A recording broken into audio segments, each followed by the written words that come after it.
আরো একটি নতুন ভিডিওতে তোমাদের সবাইকে স্বাগত।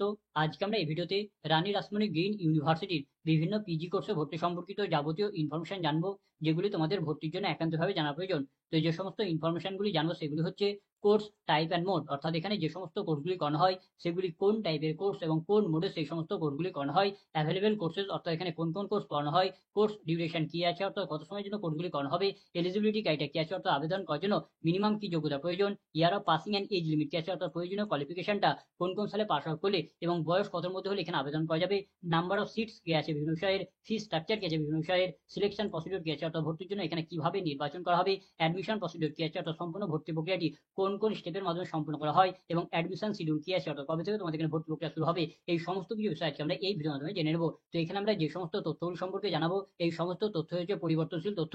তাই এই সমস্ত তথ্যগুলি যদি ভবিষ্যতে কোনো কারণে যদি পরিবর্তন করা হয়, তাহলে নতুন তথ্য তোমরা এই বিশ্ববিদ্যালয়ের অফিসিয়াল ওয়েবসাইট থেকে পেয়ে যাবে। তাই এই সমস্ত তথ্যগুলি তোমরা পুনরায় এই ইউনিভার্সিটির অফিসিয়াল ওয়েবসাইট থেকে এবং অফিসিয়াল নোটিশ থেকে যাচাই করে নেবে, এবং অফিসিয়াল ওয়েবসাইটে এবং অফিসিয়াল নোটিশে যেটা মেনশন করা থাকবে সেটাই তোমরা চূড়ান্ত বা ফাইনাল তথ্য হিসাবে ধরবে। তো প্রথমে আমরা দেখে নেবো যে কোর্স টাইপ অ্যান্ড মোড, অর্থাৎ এখানে যে সমস্ত কোর্সগুলি করানো হয় সেগুলি কোন টাইপের কোর্স এবং কোন মোডে সেই সমস্ত কোর্সগুলি করানো হয়। তো এখানে পিজিতে যে সমস্ত কোর্সগুলি অ্যাভেলেবল আছে সেই সমস্ত কোর্সই হচ্ছে এমএ এবং এমএসসি, এই দুই টাইপের কোর্স এখানে পিজিতে করানো হয়। এবং এখানে পিজিতে যতগুলি কোর্স করানো হয়, অর্থাৎ এমএ এমএসসির মধ্যে যতগুলি কোর্স করানো হয় সমস্ত কোর্সই হচ্ছে রেগুলার মোডের কোর্স, অর্থাৎ এখানে তোমাদের রেগুলারলি ক্লাস করানো হবে, অর্থাৎ ছুটির দিনগুলি বাদ দিয়ে বাকি দিনগুলিতে এখানে তোমাদের প্রতিদিন ক্লাস করানো হবে। এবার আমরা দেখে নেবো যে অ্যাভেলেবেল কোর্সেস অ্যান্ড ডিউরেশন, অর্থাৎ এখানে তোমাদের কোন কোন কোর্স পড়ানো হয় এবং সেই সমস্ত কোর্সগুলি কত সময় কোর্স। তো এখানে তোমাদের হিউম্যানিটিজ অ্যান্ড সোশ্যাল সায়েন্সের মধ্যে যে সমস্ত কোর্সগুলি আছে সেগুলো হচ্ছে এমএ ইন বেঙ্গলি এবং হচ্ছে এমএ ইন ইংলিশ। তো এই দুটি কোর্স এখানে অ্যাভেলেবল আছে এবং এই প্রত্যেকটি কোর্স হচ্ছে 2 বছরের কোর্স। তারপর হচ্ছে সায়েন্সের মধ্যে যে সমস্ত কোর্সগুলি আছে সেগুলো হচ্ছে MSc in chemistry, computer science, environmental science এবং হচ্ছে নিউট্রিশন অ্যান্ড পাবলিক হেলথ। তো এই 4টি কোর্স এখানে অ্যাভেলেবল আছে এবং এই প্রত্যেকটি কোর্স হচ্ছে 2 বছরের কোর্স। এবার আমরা দেখে নেবো যে এলিজিবিলিটি ক্রাইটেরিয়া কি আছে, অর্থাৎ মিনিমাম কত যোগ্যতা হলে তোমরা এখানকার বিভিন্ন পিজি কোর্সগুলিতে ভর্তির জন্য আবেদন করতে পারবে। তো এখানকার বিভিন্ন বিষয়ের যোগ্যতাগুলি দেখার আগে প্রথমে আমরা জেনে নেবো যে এখানকার বিভিন্ন পিজি কোর্সগুলিতে আবেদন করার জন্য তোমাদের মিনিমাম কত পার্সেন্টেজের প্রয়োজন। তো এখানকার বিভিন্ন পিজি কোর্সগুলিতে আবেদন করার জন্য যে কোয়ালিফিকেশন বা যে ডিগ্রিটার প্রয়োজন, সেই কোয়ালিফিকেশন বা সেই ডিগ্রিতে তোমাদের এখানে কমপক্ষে 50% অ্যাগ্রিগেট মার্কস, অর্থাৎ গড় মার্কস লাগবে যারা জেনারেল ক্যাটাগরি স্টুডেন্ট হবে তাদের জন্য, এবং যারা রিজার্ভ ক্যাটাগরি স্টুডেন্ট হবে, অর্থাৎ যারা SC ST OBC EWS PWD বা আরো অন্য কোনো যদি রিজার্ভ ক্যাটাগরি হয় তাদের ক্ষেত্রে তাদের যে কোয়ালিফিকেশনটা চেয়েছে সেই কোয়ালিফিকেশনে কমপক্ষে 45% মার্কস থাকলেই তারা এখানে আবেদন করতে পারবে। এবার আমরা বিভিন্ন বিষয়ের জন্য প্রয়োজনীয় যোগ্যতাগুলি এক এক করে দেখে নেবো। তো প্রথমে আমরা হিউম্যানিটিজ অ্যান্ড সোশ্যাল সায়েন্সের মধ্যে যে সমস্ত কোর্সগুলো অ্যাভেলেবল আছে তাদের যোগ্যতাগুলি দেখে নেবো। তো আমাদের প্রথম কোর্স হচ্ছে এমএ ইন বেঙ্গলি। তো বেঙ্গলিতে আবেদন করার জন্য বেঙ্গলিতে অনার্স ডিগ্রি লাগবে। তারপর যে ইংলিশে আবেদন করার জন্য ইংলিশে অনার্স ডিগ্রি লাগবে। এবার আমরা দেখে নেবো যে সায়েন্সের মধ্যে যে সমস্ত কোর্সগুলো অ্যাভেলেবল আছে তাতে আবেদন করার জন্য তোমাদের কি যোগ্যতার প্রয়োজন। তো সেই সমস্ত কোর্সগুলি হচ্ছে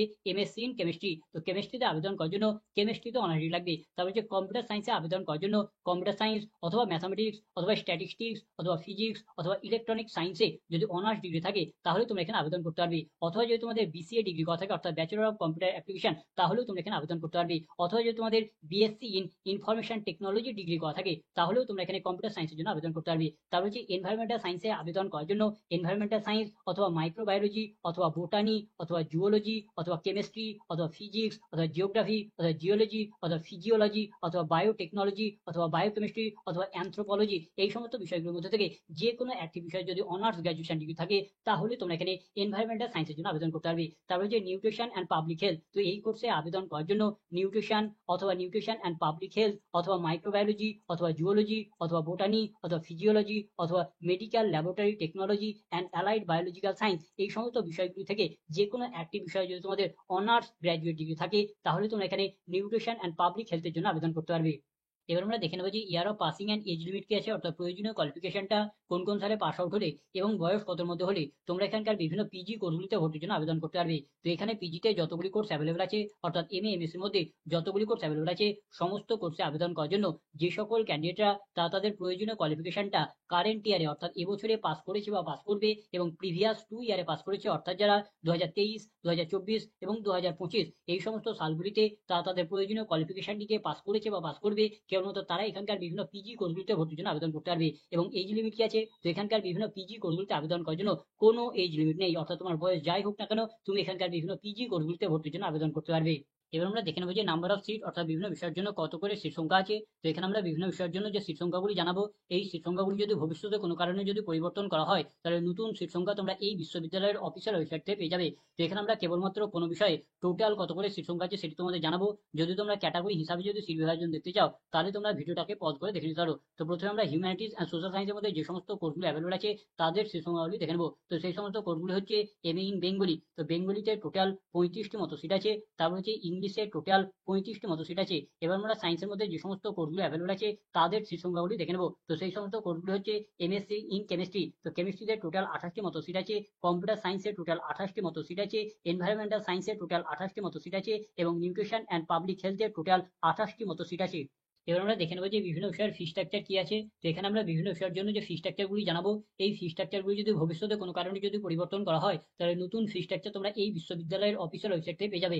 তো প্রথমে আমরা হিউম্যানিটিস অ্যান্ড সোশ্যাল সায়েন্সের মধ্যে যে সমস্ত কোর্সগুলো অ্যাভেলেবল আছে তাদের ফি স্ট্রাকচারও দেখে নেবো। তো সেই সমস্ত কোর্সগুলি হলো এমএ ইন বেঙ্গলি এবং হচ্ছে ইংলিশ। তো এই দুটি কোর্সের মধ্যে থেকে তুমি যাতেই ভর্তি নাও না কেন, সকলেরই ফি স্ট্রাকচার একই। তো এই দুটি কোর্সে তোমাদের ফার্স্ট সেমিস্টার ফি হচ্ছে 4100 টাকা করে এবং এটাই হচ্ছে তোমাদের অ্যাডমিশন ফি। অর্থাৎ অ্যাডমিশন নেওয়ার সময় তোমাদের এই টাকাটাই পেমেন্ট করে ভর্তি নিতে হবে এবং বাকি সেমিস্টারগুলো ফি অর্থাৎ সেকেন্ড সেমিস্টার, থার্ড সেমিস্টার এবং ফোর্থ সেমিস্টারে প্রতি সেমিস্টার ফি হচ্ছে 2700 টাকা করে। এবার আমরা সায়েন্সের মধ্যে যে সমস্ত কোর্সগুলো অ্যাভেলেবল আছে তাদের ফি স্ট্রাকচারও দেখে নেবো। তো সেই সমস্ত কোর্সগুলো হচ্ছে MSc in chemistry, computer science, environmental science এবং হচ্ছে নিউট্রিশন অ্যান্ড পাবলিক হেলথ। তো এই চারটি কোর্সের মধ্যে থেকে তুমি যাতেই ভর্তি নাও না কেন, সকলেরই ফি স্ট্রাকচার একই। তো এই চারটি কোর্সের ফার্স্ট সেমিস্টার ফি হচ্ছে 4700 টাকা করে এবং এটাই হচ্ছে তোমাদের অ্যাডমিশন ফি। অর্থাৎ অ্যাডমিশন নেওয়ার সময় তোমাদের এই টাকাটাই পেমেন্ট করে ভর্তি নিতে হবে এবং বাকি সেমিস্টারগুলো ফি অর্থাৎ সেকেন্ড সেমিস্টার, থার্ড সেমিস্টার এবং ফোর্থ সেমিস্টারে প্রতি সেমিস্টার ফি হচ্ছে 3300 টাকা করে।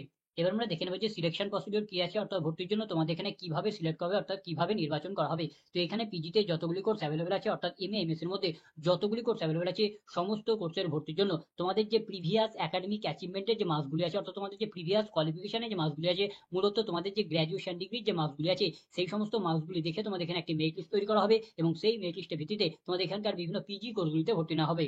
এবার আমরা দেখে নেবো যে অ্যাডমিশন প্রসিডিওর কি আছে অর্থাৎ সম্পূর্ণ ভর্তি প্রক্রিয়াটি কোন কোন স্টেপের মাধ্যমে সম্পন্ন করা হয়। তো তোমরা যদি এখানকার বিভিন্ন পিজি কোর্সগুলিতে যদি ভর্তি নিতে চাও, তাহলে প্রথমেই তোমাকে অনলাইনের মাধ্যমে অ্যাপ্লিকেশন ফর্ম ফিল আপ করতে হবে। তারপর তোমাদের প্রফেশনাল মেরিট লিস্ট প্রকাশ করা হবে। তারপর তোমাদের অ্যাপ্লিকেশন ফর্মের বা প্রফেশনাল মেরিট লিস্টের কারেকশন করানো হবে। তারপরে কারেকশন করার পর তারপর তোমাদের ফাইনাল মেরিট লিস্ট প্রকাশ করা হবে এবং এই মেরিট লিস্টে যে সকল ক্যান্ডিডেটদের নাম থাকবে তারা ভর্তির জন্য সিলেক্ট হবে এবং তখন যদি তারা ভর্তি নিতে চায় তাহলে তাদেরকে একটি নির্দিষ্ট টাইম পিরিয়ড দেওয়া হবে এবং সেই নির্দিষ্ট টাইম পিরিয়ডের মধ্যে তারা যে কোর্সে ভর্তির জন্য সিলেক্ট হয়েছে সেই কোর্সের ভর্তির যে অ্যাডমিশন ফিটা থাকবে সেই অ্যাডমিশন ফিটাকে পেমেন্ট করে ভর্তি নিতে হবে। তারপর তোমাদের ডকুমেন্ট ভেরিফিকেশন করানো হবে। তার জন্য তোমাদের একটি নির্দিষ্ট ডেট দেওয়া হবে এবং তোমাদের যে নির্দিষ্ট ডেট দেওয়া হবে সেই নির্দিষ্ট ডেটে তোমার যত প্রকার অরিজিনাল ডকুমেন্ট আছে সেই সমস্ত অরিজিনাল ডকুমেন্টগুলিকে নিয়ে তোমাকে যেখানে উপস্থিত থাকতে বলা হবে সেখানে উপস্থিত থাকতে হবে এবং সেখানে তোমার সমস্ত অরিজিনাল ডকুমেন্টগুলিকে ভেরিফাই করা হবে। সমস্ত ডকুমেন্টগুলি চেক করার পর যদি তোমার সমস্ত ডকুমেন্ট যদি ঠিকঠাক থাকে এবং সমস্ত তথ্য যদি ঠিকঠাক থাকে তাহলে তোমার ডকুমেন্ট ভেরিফিকেশন করে দেওয়া হবে এবং এরপরে তোমার অ্যাডমিশনটা ফাইনাল হয়ে যাবে। তো এইভাবে তোমাদের এখানকার বিভিন্ন পিজি কোর্সের ভর্তি প্রক্রিয়া সম্পন্ন করা হয়।